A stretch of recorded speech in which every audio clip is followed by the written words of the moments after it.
हाय नमस्कार सर्वांना. तर कशा आहात सर्वजण? मस्त ना? तर मीही मस्त बघा. तर इकडे सकाळी केलेला स्वयंपाक पण तो म्हणजे हे झाला नाही, थोडासा झालेला.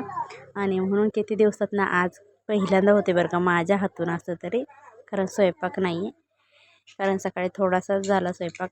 त्या एक 10-12 चपात्या ते पोराने वगैरे खाल्ल्या सगळ्यांनी. चपाती जेवण असलं की नाही शक्यतो गरम गरम असलं पोरं पण जेवतात. आणि त्याच्यामुळं थोडंसं झालं. आणि डाळ केली ती पण तीही मिरची तिखट होती म्हणून तीही म्हणून आणि दुसरी आमटी करावी लागली सकाळी. ती पण केली, जेवण करलो आणि दुपारनंतर एक चपाती होती. मग स्वप्नीला भूक लागली. स्वप्नीला एक चपाती खाल्ली. मम्मी मला अजून पाहिजे म्हटला. तर त्याच्यासाठी खिचडी बनवते. आणि ह्या कुकरचं तर काय आहे म्हणजे त्याला खाली बुडच नाही आहे.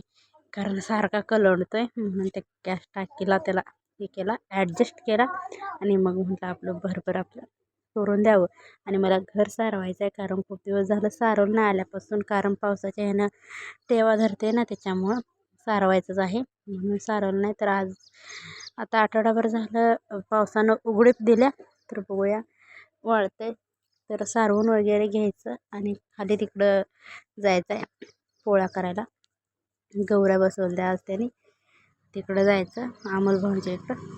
तर तिथं पोळ्या वगैरे त्यांना जरा करू लागून यायचं. तर पटपट आपलं सारवून जेवण वगैरे करून खिचडी वगैरे तयार झाली. आणि सारवून घेते म्हणलं बरोबर आपलं. आणि आता थोडा थोडा पाऊस कमी होतो आहे आणि त्यात कामं पण नव्हतं. काम होतं आज पण आम्ही गेलो नव्हतो कारण त्या ताई ना, कारण तिथं मदत करायची होती आणि त्यांच्यात म्हणजे लहान बाळ आहे त्या ताईचं, म्हणून ते म्हणल्या मदत करायची आज एक दिवस राहूया. तर चालते असू देत. म्हणजे आपलाच विचार करून नाही चालत ना, प्रत्येकाचं पण करावं लागतंच. ज्याची त्याची अडचण कशी असते तशी राहावं लागतं.